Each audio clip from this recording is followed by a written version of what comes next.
Programme میں خوش آمدید ناظرین۔ سپریم کورٹ کو ہر طرف سے خطرہ ہے، یہ توہین عدالت سے بہت آگے کی بات چلی گئی ہے، یہ آئین کو سبورٹ کرنے کی بات ہو رہی ہے۔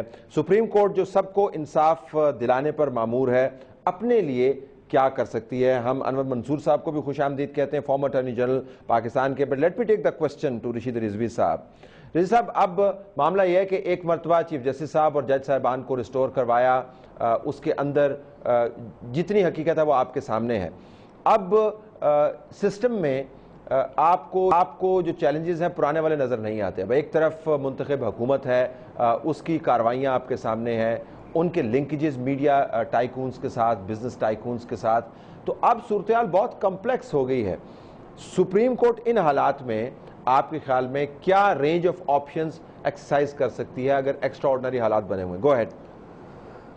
دیکھیں طلعت صاحب، میں آپ کی بات سے ایگری کروں گا۔ یہ بڑی بدقسمتی ہے اس ملک کی کہ یہ حکومت کا فرض ہے، یہ گورنمنٹ کا فرض ہے کہ تینوں آرگنز جو امپورٹنٹ آرگنز ہیں، کانسٹیٹیوشنل آرگنز ہیں، ان کو پروٹیکٹ کرے، ان کی حفاظت کرے۔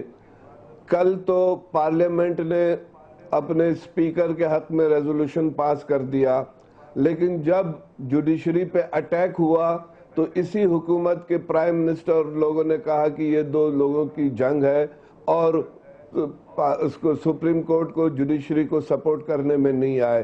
یہ بیسیکلی یہ فنکشن تو کانسٹیٹیوشنل گورنمنٹ کا ہے نا کہ وہ انسٹیٹیوشنز کو ڈیفینڈ کرے، پروٹیکٹ کرے۔ اب اس صورت میں جو ہے سپریم کورٹ تو نیچرلی کانسٹیٹیوشن جو پرووائڈ کرتا ہے اسی کے تحت ایکٹ کرے گی کہ وہ ایگزیکٹو کو ڈائریکشن دے کہ ان کے آرڈر جو ہے وہ کیری آؤٹ کریں۔ نہیں کرتے ہیں تو پھر وہی جیسے جسٹس شائق عثمانی صاحب نے کہا کہ کنٹمپٹ کے پروسیس ہے۔ علاوہ اس مورل اتھارٹی کے اور اس آرٹیکل 204 کے علاوہ کچھ نہیں ہے ان کے پاس آرٹیکل باقی، اور یہ کام تو ایگزیکٹو کو کرنا ہی ہے حکومت کا۔ اگر نہیں کریں گے تو جیسے ہوا تو یہ سب ورژن ہے، آرٹیکل 190 آرٹیکل 189 کی یہ وائلیشن ہے پھر۔ اچھا انور منصور صاحب لائن پر ہیں؟ جی انور صاحب، آپ کو آواز آ رہی ہے میری؟ جی آ رہی ہے۔ انور صاحب بہت شکریہ۔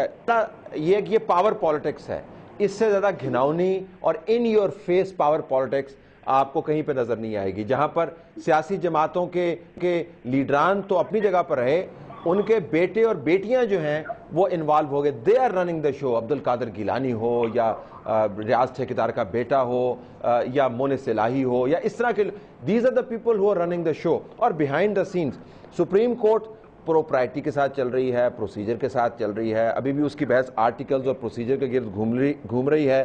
تو اگر پاور پالیٹکس ہے تو سپریم کورٹ کے ہاتھ میں تو کچھ نہیں آئے گا منصور صاحب۔ دیکھیے بات یہ ہے کہ سپریم کورٹ کا جہاں تک تعلق ہے، سپریم کورٹ کی ایک بہت ہی ایک یونیک سچویشن ہے، اور وہ یونیک سچویشن یہ ہے کہ وہ بیسیکلی آربٹر ہے in relation to all actions done by the government or by the citizens۔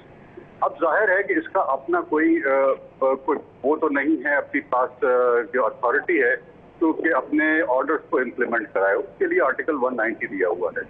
ظاہر ہے کہ یہ بچے جتنے ہیں اب وہ آ گئے ہیں، they are trying to play the whole role, جس کی وجہ سے یہ سب بہت پرابلمس کریٹ ہو رہی ہیں۔ پالیٹکس جو ہے it has become very dirty, and this dirty politics now is taking the role of a dictatorial situation, جو کہ ہم جو کہیں گے وہ ہوگا، اور کورٹس جو ہیں they are mere people who we will command۔ یہ ایک سچویشن کریٹ ہو گئی ہے۔ جتنے آرڈرز ہوئے ہیں سپریم کورٹ کے، وہ سپریم کورٹ کے جتنے آرڈرز ہیں وہ ان پہ عمل درآمد نہیں ہو رہا ہے۔ میں نے پہلے بھی ایک آدھ دفعہ کہا ہے کہ آرٹیکل 190 جو ہے وہ کلیئرلی مینڈیٹ کرتا ہے on all agencies, all executive authorities to come in aid of the Supreme Court, اور اگر یہ ایکٹ نہیں کرتے ہیں اور آرٹیکل 190 کے عمل درآمد نہیں کرتے ہیں، it means it is a subversion of the constitution, and I am very clear in my mind subversion کے جو consequences ہیں وہ بھی بالکل clearly اس کے اندر آئیں گے۔ Okay let me take a break ہے. بریک کے بعد واپس آتے ہیں ناظرین. تو انور منصور صاحب, شائق عثمانی صاحب, رشید رضوی بالترتیب former attorney general, justice retired, former جج سندھ ہائی کورٹ اور former president Sindh High Court bar, ان سے ہم بات کر رہے ہوں گے. اور معاملہ بڑا سیدھا ہے. ایک پارٹی کہہ رہی ہے کہ ہم نہیں مانتے, اب کر لیں جو کرنا ہے. سامنے اینکر اور نام نہاد جرنلسٹ رکھے ہوئے ہیں, پیچھے بزنس ٹائکون ہے, اس کے پیچھے میڈیا کی مینجمنٹ ہے, اس کے پیچھے پرائم منسٹر گیلانی کا بیٹا ہے, اس کے ساتھ پاکستان مسلم لیگ کیو کے لوگ لگے ہوئے ہیں, ان کے پیچھے صدر آصف علی زرداری. یہ ایک بہت بڑی ایک پیرامڈ آف پاور پالیٹکس ہے, ایک احرام بنا دیا ہے پاور پالیٹکس کا. سپریم کورٹ لا کی نفیس شکیں کوٹ کر رہی ہے. کیا واقعتاً یہ کافی ہوگا یا نہیں؟ After this break.